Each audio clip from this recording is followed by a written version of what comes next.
মানুষের সাথে দূরত্ব বাড়ায় কিশোরগঞ্জে পুলিশের পাশে দাঁড়ায়নি কেউ, মন্তব্য বিশ্লেষকের। অপরাধ দমনে জনগণের সহযোগিতা চান স্বরাষ্ট্রমন্ত্রী। দেশে মধ্যবর্তী নির্বাচনের সম্ভাবনা দেখছে না বড় দুই দল, সমঝোতার মাধ্যমে সুষ্ঠু নির্বাচনের পরিবেশ সৃষ্টির আহ্বান বিএনপির। তাসকিন সানির বোলিং অ্যাকশন বৈধ, আইসিসির ঘোষণা। আফগানিস্তানের বিপক্ষে প্রথম 2 ওয়ানডেতে খেলবেন তাসকিন। ফিরে আসি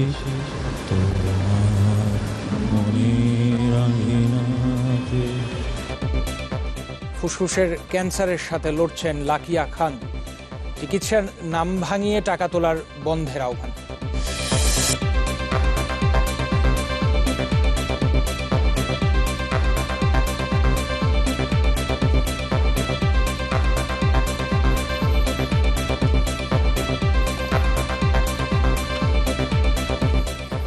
আমন্ত্রণ নিউজ 24-এ এতক্ষণ শিরোনাম শুনছিলেন। আপনাদের সাথে আছি রাশেদুর রহমান এবং আমি সাবিহা নিগার দৃষ্টি।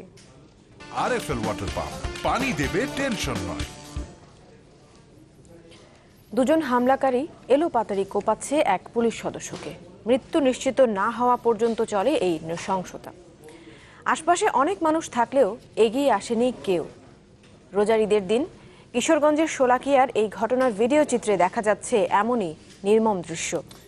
নিরাপত্তা বিশ্লেষকদের কেউ কেউ মনে করছেন আইন শৃঙ্খলা বাহিনীর সাথে সাধারণ মানুষের দূরত্ব বাড়ায় হয়তো কেউ এগিয়ে আসেনি সেদিন। তবে স্বরাষ্ট্রমন্ত্রী বলছেন অপরাধ দমনে জনগণকে সাথে নিয়েই কাজ করছে আইন শৃঙ্খলা বাহিনী। কিশোরগঞ্জ প্রতিনিধি সুলতান মাহমুদ কনিকের পাঠানো ছবি নিয়ে হিরণ খান রিপোর্ট তৈরি করেছেন। গুলশান হলি আর্টিজান হামলার এক সপ্তাহের মাথায় জঙ্গি হামলা দেশের সবচেয়ে বড় ঈদ জামাত শোলাকিয়ায়। এ ঘটনায় প্রাণ যায় স্থানীয় এক নারী ও 2 পুলিশ সদস্যের, আর পুলিশের গুলিতে নিহত হয় এক হামলাকারী। কি ঘটেছিল সেদিন? প্রত্যক্ষদর্শী একজনের মোবাইল ফোনে তোলা এ ভিডিওটিতে দেখা যাচ্ছে 2 হামলাকারী এলোপাতাড়ি কোপাচ্ছে এক পুলিশ সদস্যকে। এ সময় তার কাছ থেকে কেড়ে নেওয়া হয় সরকারি অস্ত্র। মৃত্যু নিশ্চিত করার আগ পর্যন্ত অনেকটা নির্বিঘ্নে চলে এ হত্যাযজ্ঞ। আশপাশে অনেক মানুষ থাকলেও একটু সাহায্যের জন্য এগিয়ে আসেনি কেউ। চোখের সামনে এমন বর্বরতা দেখার পরও ছিলেন নিশ্চুপ। আপনি কি করবেন? কিছু করার নাই। কার কাছে ফোন করবেন? এ নিরাপত্তা বিশ্লেষকের মতে আইন শৃঙ্খলা বাহিনীর সাথে সাধারণ মানুষের দূরত্বের কারণেই মিলছে না সহযোগিতা। তিনি মনে করেন একদিকে সামাজিক অবক্ষয়, অন্যদিকে রাজনৈতিক অস্থিতিশীলতা, যার প্রভাব পড়ছে তরুণদের মনোজগতে। জঙ্গি হামলায় ঘটছে যার হিংস্র বহিঃপ্রকাশ। আমাদের ল এনফোর্সিং এজেন্সির ও যে ভাবমূর্তি আছে মানুষের কাছে, সেটাও অনেক জায়গায় প্রশ্নবিদ্ধ হয়ে আছে। তো সেই কারণে মানুষ সহযোগিতা করতে গিয়েও আবার অনেকবার চিন্তা করে যে এটার পরিণতিটা আলটিমেটলি কি হবে। ল এনফোর্সিং এজেন্সির উপরে আমার ওইটুকু ফেথ থাকতে হবে যে আমি তাকে সহযোগিতা করলে আমার প্রোটেকশন প্লাস আমার নিরাপত্তাটা এনশিওরড হবে। তবে স্বরাষ্ট্রমন্ত্রী বলছেন জনগণকে সাথে নিয়েই কাজ করছে আইন শৃঙ্খলা বাহিনী। ভবিষ্যতেও অব্যাহত থাকবে ধারা। আমাদের সফলতা হলো এদেশের জনগণকে আমরা উদ্বুদ্ধ করতে পেরেছি ঘুরে দাঁড়ানোর জন্য। এটুক নিঃসন্দেহে বলতে পারবো যে আমরা মানুষকে একত্রিত করে পেরেছি। মানুষ আজকে বিদ্রোহীটা দাঁড়িয়েছে, মানুষ আজকে ফোন করে বলে দিচ্ছে যে ওইখানে আমাকে দেখা যাচ্ছে। কাজেই আমরা এইটুক নিশ্চিতভাবে বলতে পারি যে যাই করতে চেষ্টা করুক আমরা সে কাজটি হতে দেব না। স্বরাষ্ট্রমন্ত্রী বলেন শোলাকিয়া ও গুলশানের হলি আর্টিজানের ঘটনার মতো আর কোনো বর্বরতা যাতে না ঘটে সে ব্যাপারে সচেষ্ট গোয়েন্দারা। সেই সাথে সতর্ক থাকতে হবে অভিভাবকদেরও। এই হলি আর্টিজানে নিহত জঙ্গিদের মধ্যে বেশিরভাগই উচ্চশিক্ষিত এবং সচ্ছল পরিবারের সন্তান। নিরাপত্তা বিশেষজ্ঞরা বলছেন এদের বিপথে যাওয়ার পিছনে যেমন দায় রয়েছে রাষ্ট্রের, তেমনি দায় এড়াতে পারে না পরিবারও। হিরণ খান, চ্যানেল 24, ঢাকা। মালয়েশিয়ায় সন্ত্রাসী কর্মকাণ্ডে জড়িত অভিযোগে আটক বাংলাদেশির নাম পেয়ার আহমেদ আকাশ। তার সাথে গুলশানের হলি আর্টিজানে নিহত জঙ্গি আন্দালিব আহমেদেরও যোগাযোগ ছিল, এমন খবর জানিয়েছে দেশটির সংবাদ মাধ্যম দ্য স্ট্রেইটস টাইমস। মালয়েশিয়ার পুলিশ প্রধান খালিদ আবু বকরের বরাত দিয়ে খবরে বলা হয়, 37 বছর বয়সী এই ব্যবসায়ী তার রেস্তোরাঁ ব্যবহার করতেন আন্দালিবের মতো জঙ্গিদের সাথে যোগাযোগের স্থান হিসেবে। আন্দালিব ছাড়া আরও অনেক বাংলাদেশির সাথেও তার যোগাযোগ ছিল। মালয়েশীয় কর্তৃপক্ষের ধারণা, বাংলাদেশে হামলার পরিকল্পনা ছিল তাদের, এমনকি বাংলাদেশে AK-47 রাইফেল চোরাচালানও করেছেন ওই ব্যক্তি। খবরে বলা হয়, গত 19 আগস্ট আটক করার পর 2রা সেপ্টেম্বর ওই ব্যবসায়ীকে বাংলাদেশে ফেরত পাঠানো হয়। গুলশানের হলি আর্টিসান বেকারিতে জঙ্গি বিরোধী অভিযানে নিহত বাবুর্চি সাইফুল মিয়ার লাশ বেওয়ারিশ হিসেবে দাফন করায় ক্ষুব্ধ তার পরিবার। তাদের দাবি, সাইফুলের লাশ পরিবারের কাছে হস্তান্তরের কথা ছিল, কিন্তু তা না করেই 5 জঙ্গির সঙ্গে রাজধানীর জুরাইন কবরস্থানে দাফন করেছে পুলিশ। সকালে মহানগর গোয়েন্দা পুলিশের কার্যালয়ের সামনে সাইফুলের স্বজনেরা অভিযোগ করেন, সাইফুলের মরদেহ ফিরিয়ে দেওয়ার কথা জানিয়েছিল পুলিশ। ঈদের পর এসে লাশ নিয়ে যাওয়ারও কথা ছিল তাদের।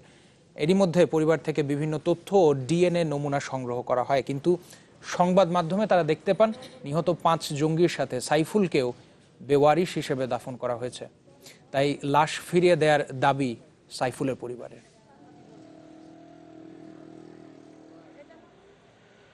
যত পরীক্ষা ছিল, পরিচয়পত্র যা আছে কাগজপত্র সবকিছু দেওয়া হয়েছে। আমার শাশুড়ির আইনা ডিএনএ টেস্ট করা হয়েছে। আইজি সাহেব বলছে যে লাশ দিয়ে দিব। এখন কালকে এই খবর পাইয়া এখন আমি অফিসে আসছি যে দেখি এরা কি বলে। আমগো লাশ আমরা অনেক চাই, কিভাবে আমগো লাশ উদ্ধার করে দিব এই আবেদন সরকারের কাছে। তৈরি হচ্ছে পদ্মা সেতু, এই গৌরবের অংশীদার হতে পেরে আমরা গর্বিত। আনোয়ার সিমেন্ট। দেশে মধ্যবর্তী নির্বাচনের সম্ভাবনা নেই, এই কথা জানিয়েছেন প্রধানমন্ত্রী শেখ হাসিনা।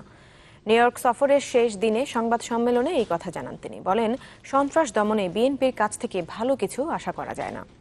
সকালে সংবাদ সম্মেলনে নিউ ইয়র্ক সফরের বিভিন্ন দিক তুলে ধরে প্রধানমন্ত্রী বলেন, বৈশ্বিক ইস্যুতে বাংলাদেশ তার অবস্থান জোরালোভাবে তুলে ধরেছে জাতিসংঘের সাধারণ অধিবেশনে। বিশেষ করে সন্ত্রাসবাদ দমনে তার সরকার কোনো শৈথিল্য দেখাবে না বলেও জানান তিনি। এক প্রশ্নের জবাবে প্রধানমন্ত্রী বলেন, দেশে এমন কোনো সমস্যা তৈরি হয়নি যে মধ্যবর্তী নির্বাচন দিতে হবে। এ সময় বঙ্গবন্ধুর পলাতক খুনিদের দেশে ফিরিয়ে আনার বিষয়ে আলোচনা চলছে বলেও জানান শেখ হাসিনা। এমনকি সমস্যা দেখা দিয়েছে যে মধ্যবর্তী নির্বাচন দিতে হবে। নির্বাচন যখন হবে, জাতীয় নির্বাচন, সেটা সম্পূর্ণ ভিন্ন ব্যাপার। সেখানে দল যে নেতৃত্ব আসুক সেটা আমরা করবো, কাজে এর সাথে এটার কোনো সম্পৃক্ততা নাই। এমনকি মধ্যবর্তী নির্বাচনের সম্ভাবনা দেখছেন না আওয়ামী লীগ ও বিএনপি নেতারাও। বিএনপি নেতারা বলছেন, 2014 সালের মতো ভোট হলে আরও সংকটে পড়বে দেশের গণতন্ত্র। তাই সমঝোতার মাধ্যমে সুষ্ঠু নির্বাচনের জন্য পরিবেশ সৃষ্টির উদ্যোগ নেওয়ার আহ্বান জানিয়েছেন তারা। আরিফুল সাজ্জাদ বিস্তারিত জানাবেন। সবশেষ জাতীয় নির্বাচনের পর সময় গড়িয়েছে 2.5 বছরেরও বেশি। এরই মধ্যে আওয়ামী লীগের নেতৃত্বাধীন 14 দলের বাইরের দলগুলো আগাম নির্বাচনের জন্য প্রায় হাকডাক করে বক্তব্য বিবৃতি দিয়ে যাচ্ছে। আমরা ইমিডিয়েট অবিলম্বে নির্বাচন চেয়েছি। গত জাতীয় নির্বাচন বর্জন এবং ঠেকানোর জন্য টানা আন্দোলনেও ছিল বিএনপি। আগাম নির্বাচনের বিষয়েও সবচেয়ে বেশি সরব তারা। তবে সরকারি দলের এই নেতা মনে করেন, সরকারের বিরুদ্ধে কোনো ইস্যু না পেয়েই আগাম নির্বাচন চাইছে বিএনপি। ভুল রাজনীতির কারণে আজকে তার দলেরও অবস্থা খুব নাজুক অবস্থা। তাদের সংগঠনও, দলীয় সংগঠনও কিন্তু আজকে চরম একটা হতাশাগ্রস্তের মধ্যে। এখন এই মধ্যবর্তী নির্বাচন নামক এরকম কিছু যদি বলে কর্মীদের চাঙ্গা করা যায়, এই কারণে আমাদের মির্জা ফখরুল সাহেবরা মাঝে মধ্যেই এই সমস্ত কথা বলে তার কর্মীদের সান্ত্বনা দেওয়া বা কর্মীদের উজ্জীবিত করার চেষ্টা করছেন। বিরোধী রাজনৈতিক নেতারা তাদের ভাষায় সংকট সমাধানের দাবি করলেও নিজেরাই মনে করছেন আগাম নির্বাচনের সম্ভাবনা নেই। এটা ব্যাপারটা হলো সরকারের বোধোদয় হইলেও সরকার পারবে না, তাদের সেই ক্ষমতা নাই। Completely government has been blackmailed by the বাইরের শক্তি দ্বারা। সরকার দেবে কেন? সরকারের তো কোনো বাধ্যবাধকতা নেই। তাদের অ্যাডমিনিস্ট্রেশন ঠিকমতো চলছে, পুলিশ তার কথায় চলছে, বিদেশে ঘোরাফেরে বেড়াচ্ছে।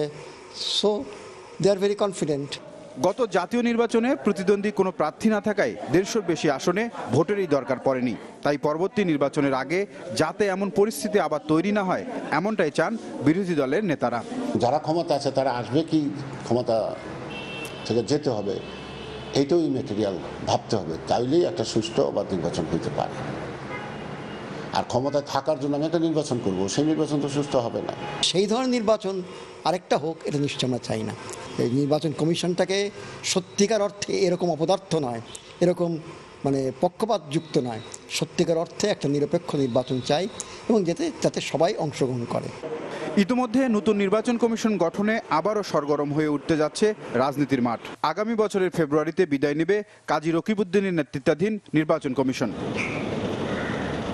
আরিফুল সাজ্জাদ, চ্যানেল 24, ঢাকা। টেকো নুডলস, সময়ে অসময়ে সব সময়ে। 25টি প্রকল্পে প্রায় 2010 কোটি ডলার অর্থায়ন নিশ্চিত করতে চীনকে আনুষ্ঠানিক চিঠি দিয়েছে বাংলাদেশ। আগামী 14 অক্টোবর চীনের প্রেসিডেন্ট শি জিনপিং এর সম্ভাব্য সফরের আগেই এই চিঠি দেয়া হলো, যাতে চীনের সহযোগিতা না পেলে অন্য উন্নয়ন সহযোগীদের কাছে প্রস্তাব পাঠানো যায়। এর মধ্যে 2টি প্রকল্পের জন্য বাণিজ্যিক চুক্তি করে চীনের এক্সিম ব্যাংকের কাছেও পাঠানো হয়েছে ঋণ প্রস্তাব। চীনে সাড়া পেলে আন্তঃমন্ত্রণালয়ের বৈঠকে চূড়ান্ত হবে প্রকল্পের তালিকা। মোর্শেদ হাসিবের রিপোর্ট। ভারতে ব্রিক্স সামিটে যাবার পথে দুদিনের রাষ্ট্রীয় সফরে 14 অক্টোবর ঢাকায় আসার কথা রয়েছে চীনের প্রেসিডেন্ট শি জিনপিং এর। তার এই সফর সামনে রেখে 25টি প্রকল্পে 2009 কোটি 90 লাখ ডলারের অর্থায়ন নিশ্চিত করতে চীনকে আনুষ্ঠানিক চিঠি দিয়েছে বাংলাদেশ। অন্য কোনো উন্নয়ন অংশীদারের সাথে আলোচনার আগে বেইজিং এর কাছ থেকে আনুষ্ঠানিক বক্তব্য চায় ঢাকা। এই 25টির মধ্যে 2টি প্রকল্পের জন্য বাণিজ্যিক চুক্তি করে দেশটির এক্সিম ব্যাংকের কাছে পাঠানো হয়েছে ঋণ প্রস্তাবও। তবে সেই বিষয়ে সাড়া মেলেনি এখনো। প্রকল্প দুটি হচ্ছে ন্যাশনাল আইসিটি ইনফ্রা নেটওয়ার্ক উন্নয়নের ফেজ 3 এবং কর্ণফুলী নদীতে টানেল নির্মাণ। এছাড়া চীনের সাথে বাণিজ্যিক চুক্তি প্রক্রিয়াধীন প্রকল্পগুলোর মধ্যে রয়েছে single point mooring with double pipeline, Rajshahi ওয়াসার surface water treatment plant, electromechanical এনার্জির meter with electronic energy meter, DPDC network বাড়ানো ও শক্তিশালী করা, পদ্মা সেতুতে রেল লাইনের প্রথম ও দ্বিতীয় ফেজ, পিজিসিবির পাওয়ার গ্রিড নেটওয়ার্ক শক্তিশালী করা, Dhaka Ashulia elevated expressway, telecommunication network আধুনিক করা। তবে এর বাইরে আরো 13টি প্রকল্প চেয়েছিল বাংলাদেশ, যদিও তাতে কোনো সাড়া মেলেনি। এর মধ্যে রয়েছে ডিজিটাল যোগাযোগ, Joydebpur Ishwardi double line, marine expressway এবং সীতাকুণ্ড চট্টগ্রাম কক্সবাজার উপকূল সুরক্ষা, আখাউড়া থেকে সিলেট পর্যন্ত রেলওয়ে লাইন সহ অন্যান্য প্রকল্পগুলো। এছাড়া সিদ্ধান্তহীনতায় ঝুলে আছে আরো 4টি প্রকল্প। চীনের সাড়া পাওয়ার পর আন্তঃমন্ত্রণালয় বৈঠকে চূড়ান্ত করা হবে প্রকল্পের তালিকা। মোর্শেদ হাসিব, চ্যানেল 24, ঢাকা। অন্য প্রসঙ্গ, 6.5 মাসের অপেক্ষা শেষ। তাসকিন আহমেদ আর আরাফাত সানির বোলিং অ্যাকশন বৈধ, এমনটা ঘোষণা করেছে আইসিসি। তাই আন্তর্জাতিক ক্রিকেটে ফিরতে আর কোনো বাধা থাকলো না এই দুই বোলারের। এমনকি তারা চাইলে সব রকম ডেলিভারি করতে পারবেন। তাসকিন আহমেদ জানিয়েছেন তিনি এখন নির্ভর, ফিরতে চান নতুন রূপে। এবছরের 9 মার্চ বিশ্ব টি20তে নেদারল্যান্ডসের বিপক্ষে ম্যাচে অভিযুক্ত হন এই দুই বোলার।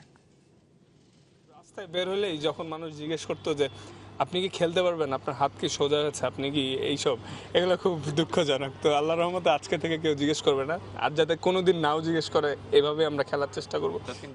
6.5 মাসের অপেক্ষা, অতঃপর মুক্তি। নিষিদ্ধ অ্যাকশন থেকে মুক্তি, বাঁকা হাতের প্রশ্নবাণ থেকে মুক্তি। আইসিসির ঘোষণায় মুক্তির আনন্দ ছুঁয়ে গেল তাসকিন আহমেদকে। অবৈধ বোলিং অ্যাকশনের অপবাদ ঘুচল আরাফাত সানিরও।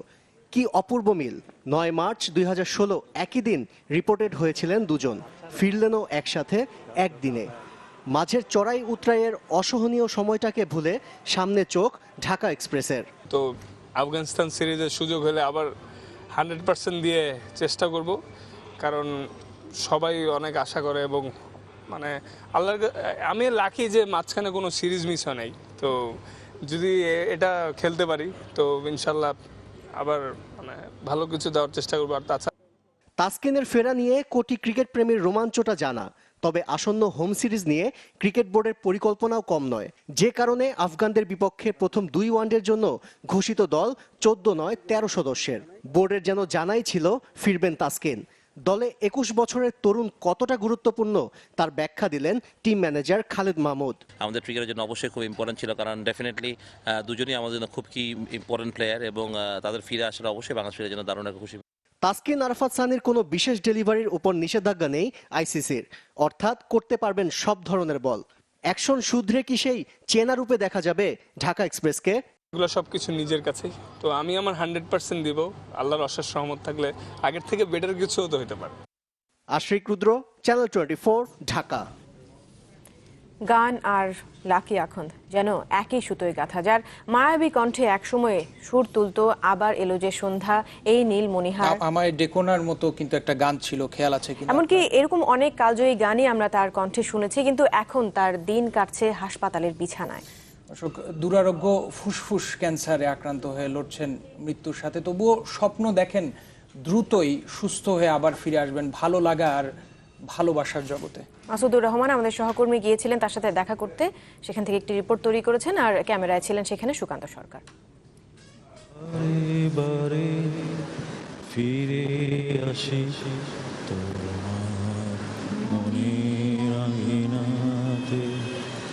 পারি না দূরে যেতে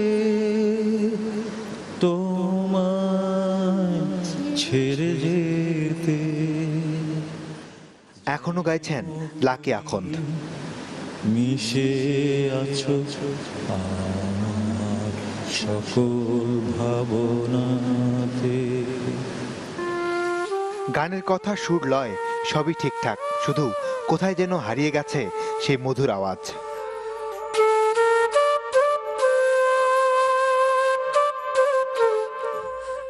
ফুসফুসে ক্যান্সার বাসা বাঁধায় বঙ্গবন্ধু শেখ মুজিব মেডিকেল বিশ্ববিদ্যালয়ে এখন তার দিন যাপন। মাঝে মধ্যে সঙ্গ দিতে আসেন সহকর্মীরা। দুজনকে আমি এটা অনুসরণ করব। অনেক সুরের, অনেক জ্ঞানের একটা ব্লেন্ডার হচ্ছে লাকি আখন্দ। সেই লাকি আখন্দকে পাশ কেটে যাওয়ার কোনো উপায় নেই। আমরা লাকি চাচার কাছে কৃতজ্ঞ, লাকি আখন্দের কাছে। আমায় ডেকুন, ফেরানো যাবে না, ফেরারি পাখিরা কুলায় ফেরে না।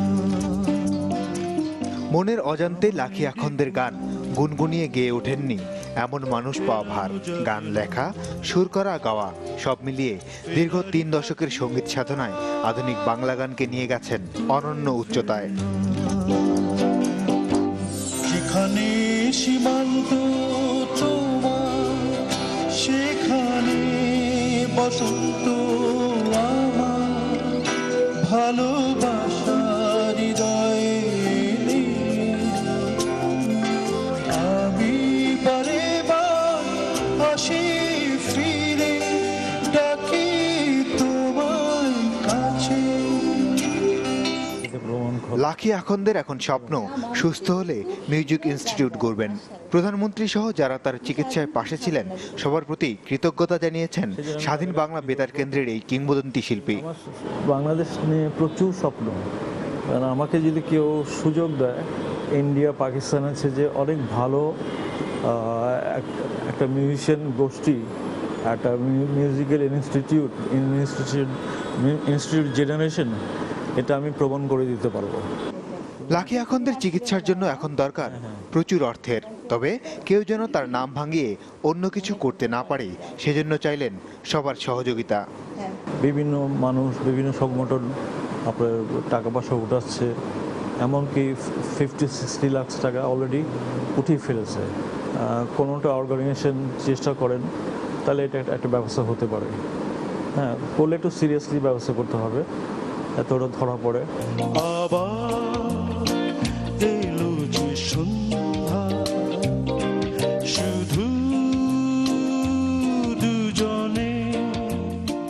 এমন প্রেমময় সন্ধ্যা বারবার ফিরে আসুক এই গুণী শিল্পীর জীবনে, যেন কিছুতেই না নামে ঘোর অমানিসা। প্রত্যাশা সবার। চলো না ঘুরে আসি অজানাতে। মাসুদুর রহমান, চ্যানেল 24, ঢাকা। এই গুণী শিল্পী সুস্থ হয়ে আমাদের মাঝে খুব তাড়াতাড়ি ফেরত আসুক, এটাই আমাদের প্রত্যাশা। আর এই সাথে নিউজ 24 একটা বিরতি নিতে চাই, ফিরে এসে থাকছে। বরিশালে ডুবে যাওয়া লঞ্চের মালিক ও চালকের বিরুদ্ধে মামলা, আজ আরও 3 জনের মরদেহ উদ্ধার।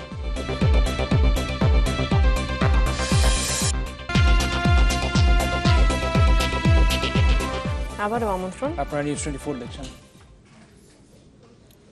বরিশালের বানারীপাড়ায় সন্ধ্যা নদীতে লঞ্চ ডুবির ঘটনায় লঞ্চ মালিক ও চালকের নামে মামলা করা হয়েছে। দুপুরে বানারীপাড়া থানার এএসআই জসিম বাদী হয়ে মামলাটি দায়ের করেন। এতে আসামি করা হয় ডুবে যাওয়া লঞ্চের মালিক মোহাম্মদ ইউসুফ ও চালক নয়নকে। এদিকে আজ আরও 3 জনের মরদেহ উদ্ধার করা হয়েছে। সকালে তাদের মরদেহ উদ্ধার করে স্থানীয়রা। এই নিয়ে এমএল ঐশী লঞ্চ দুর্ঘটনায় শিশুসহ মোট 27 জনের মরদেহ উদ্ধার করা হলো। তবে এখনও নিখোঁজ আছেন একজন।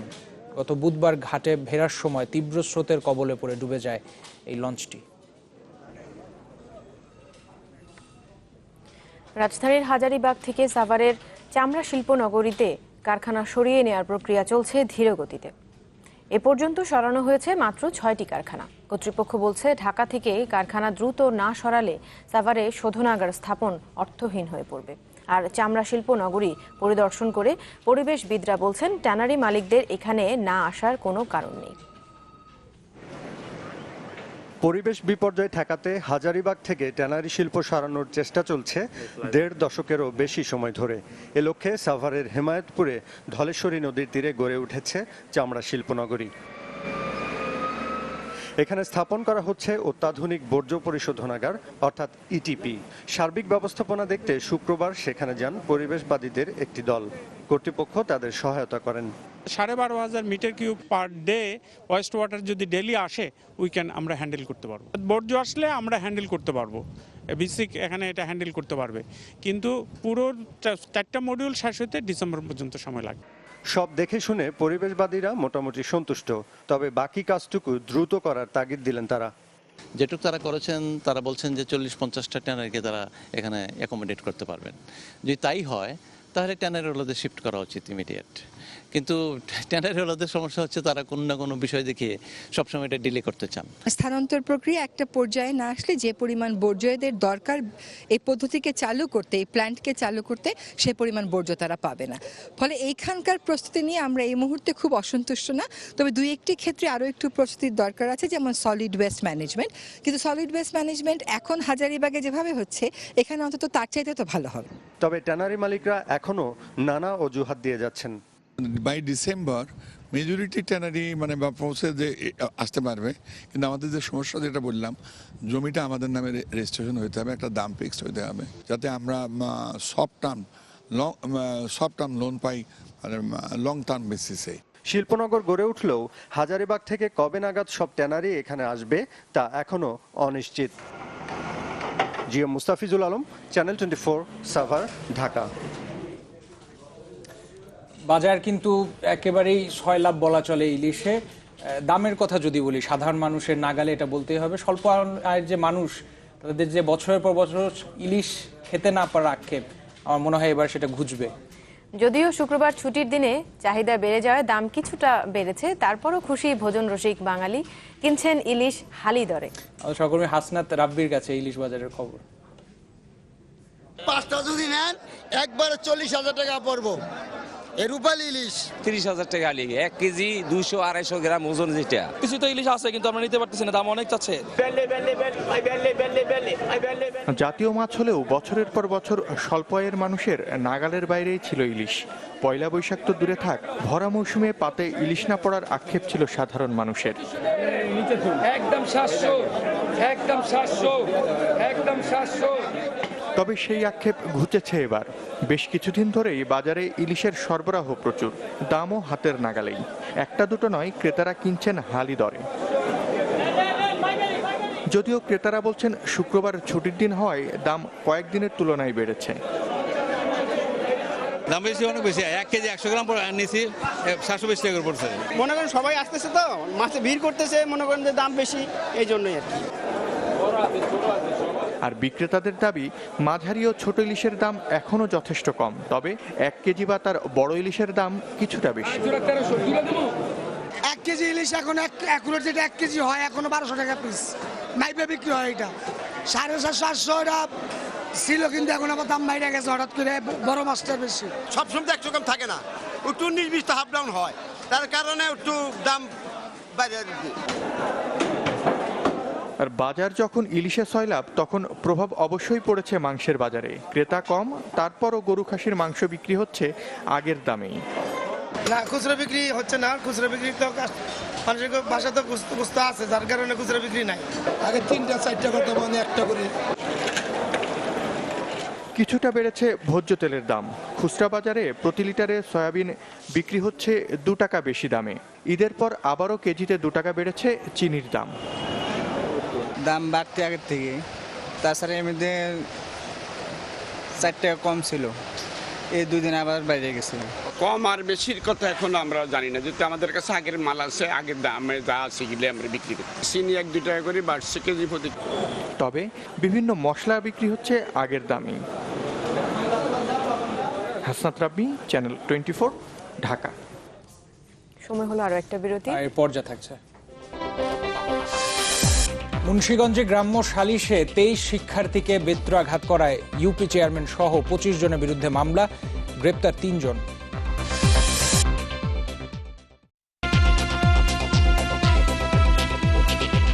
আরো একবার স্বাগত। দেখছেন নিউজ 24। ফরিদপুরের আলীপুরে মায়ের উপর নির্যাতন চালানোয় ছেলেকে আটক করেছে পুলিশ। পুলিশ জানায়, সকালে তুচ্ছ ঘটনার জেরে বাড়ির সামনের রাস্তায় ফেলে মাকে মারধর করে ছেলে ফজলুল করিম স্বপন। এ সময় বৃদ্ধ মায়ের চিৎকারে ছুটে আসেন প্রতিবেশীরা। পরে পুলিশে খবর দেন তারা। এরপর ঘটনাস্থলে গিয়ে স্বপনকে আটক করে পুলিশ। এলাকাবাসী জানায়, নেশাগ্রস্ত ও বখাটে এই ছেলে প্রায়ই নানা অজুহাতে মাকে মারধর করত।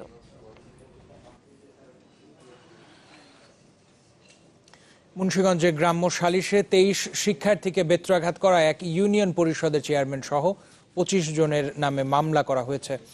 আহত এক ছাত্রের বাবা বাদী হয়ে থানায় মামলা করেন। এর মধ্যে এজাহারভুক্ত 3 আসামিকে গ্রেপ্তার করেছে পুলিশ। আইন শৃঙ্খলা বাহিনী জানায়, 15 সেপ্টেম্বর 24 জন শিক্ষার্থী নৌ ভ্রমণে যায়। সেখানে বাগবাড়ি এলাকায় 8ম শ্রেণীর ছাত্র আরাফাত নিখোঁজ হয়।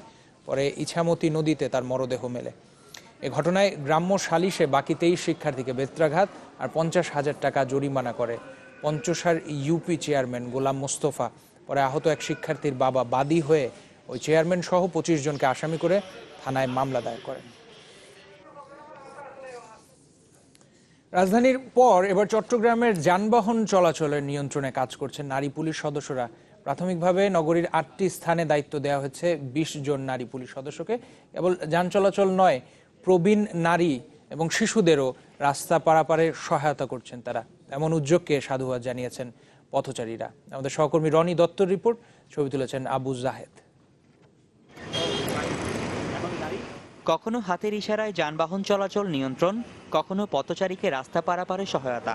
চট্টগ্রাম নগরী জিএসির মোড়ে এভাবে পুলিশের পাশাপাশি যান চলাচল নিয়ন্ত্রণ করছেন নারী ট্রাফিক পুলিশ লাকি দেব ও সালমা আক্তার। চ্যালেঞ্জিং, কিন্তু মেয়েদের সব জায়গায় এগিয়ে গেছে, আমরা চাই এগিয়ে যাওয়ার জন্য। আমরা তো কখনো কাজটা করে নাই, নতুন আসছি, অনেক কিছু জানে না, ওনারা শিখাই দিচ্ছে, বলে দিচ্ছে, ওভাবে আমরা কাজ করতে চেষ্টা করতেছি।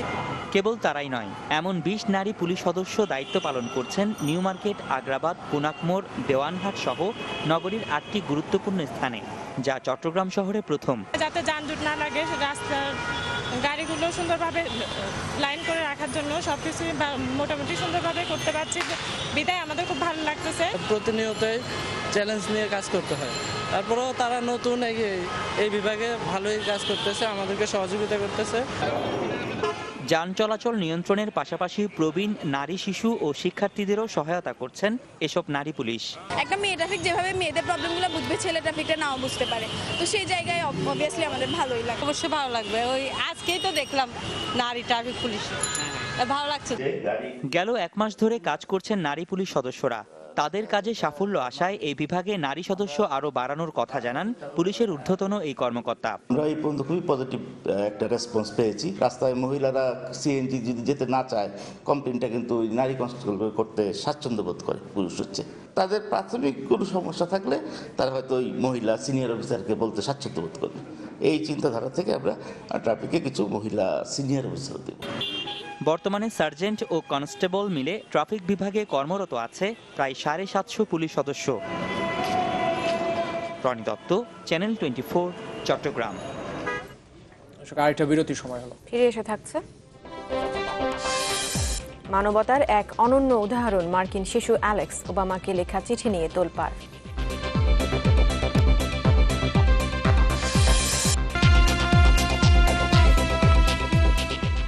দেখছেন নিউজ 24। এবার দেশের বাইরের খবর জানাবো। কাশ্মীর নিয়ে ভারত পাকিস্তান চরম দ্বন্দ্বের মধ্যেই ফ্রান্সের কাছ থেকে 36টি যুদ্ধ বিমান কেনার চুক্তি সই করল দিল্লি। 58,000 কোটি টাকার এই যুদ্ধ বিমান ক্রয় চুক্তিতে সই করেন দেশ দুটির প্রতিরক্ষা মন্ত্রী। আর এজন্য আগাম 15% অর্থ পরিশোধ করেছে দিল্লি। তবে এখনই এসব যুদ্ধ বিমান হাতে পাচ্ছে না ভারত। চুক্তি চূড়ান্ত হওয়ার 18 মাসের মধ্যে প্রথম যুদ্ধ বিমানটি আসার কথা রয়েছে। এদিকে প্রথমবারের মতো পাকিস্তানের সাথে যৌথ সামরিক মহড়ায় অংশ নিতে ইসলামাবাদে পৌঁছেছে রুশ সেনাবাহিনীর প্রায় 200 সদস্য। কাল থেকে শুরু হতে হওয়া এই যৌথ মহড়া চলবে আগামী 2 অক্টোবর পর্যন্ত।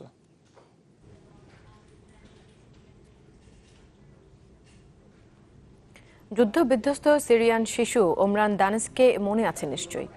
তাকে উদ্ধারের ফুটেজ ভাইরাল হয়েছিল গণমাধ্যমে। এবার তাকে কেন্দ্র করে ভাইরাল হলো মার্কিন শিশু অ্যালেক্সের চিঠি। প্রেসিডেন্ট বারাক ওবামাকে চিঠি লিখে সে জানিয়েছে ওমরানকে পরিবারের সদস্য করতে চায় সে। আর এই চিঠি পড়ার ভিডিও প্রকাশ করেছে খোদ white house. Remember the boy who was picked up by the ambulance in Syria? Can you please go get him and bring him to our home? মার্কিন প্রেসিডেন্টকে লেখা এই চিঠি পড়ছে যে শিশুটি, তার নাম অ্যালেক্স। তার এই ভিডিও প্রকাশ করেছে হোয়াইট হাউস, যা ভাইরাল হয়েছে সামাজিক যোগাযোগ মাধ্যমে। এরই মধ্যে 60,000 বার শেয়ার করা হয়েছে ভিডিওটি। আর ইউটিউবে ভিডিওটি দেখা হয়েছে 70 লাখ বার। ওবামাকে লেখা চিঠিতে অ্যালেক্স জানিয়েছে তার পরিবারের সদস্য করতে চায় সিরিয়ান শিশু ওমরান দানেশকে। ওমরান দানেশক, যাকে উদ্ধারের দৃশ্য গণমাধ্যম থেকে শুরু করে নাড়িয়ে দিয়েছিল সামাজিক যোগাযোগ মাধ্যমও। উদ্ধারকারী ক্যারাভ্যানে শূন্য দৃষ্টি নিয়ে বসে থাকা ওমরানের দৃশ্য যেন জাগিয়ে তুলেছিল বিশ্ববিবেককে। চিঠিতে অ্যালেক্স মার্কিন প্রেসিডেন্টকে লিখেছে, প্রিয় প্রেসিডেন্ট, সিরিয়ার অ্যাম্বুলেন্সে বসে থাকা ছোট্ট শিশুটিকে কি আপনার মনে আছে? আপনি ওকে আমাদের বাড়িতে নিয়ে আসতে পারেন কি? তাকে আমার ভাই করতে চাই। আমরা তাকে ফুল, পতাকা আর বেলুন দিয়ে বরণ করে নেব। জাতিসংঘের শরণার্থী সামিটের ভাষণেও এই চিঠির কথা উল্লেখ করেছেন ওবামা। এর ভিডিও ফুটেজটিও দেখানো হয় সামিটে। মাঝে মধ্যে রাজনীতিবিদরা নিজের স্থান রক্ষায় অনেক বেশি মনোযোগ দেন, কিন্তু সবার সহনশীল হওয়া উচিত, যা আমাদের শিশুদের জন্য নিশ্চিত করবে একটি সুন্দর ও নিরাপদ ভবিষ্যৎ।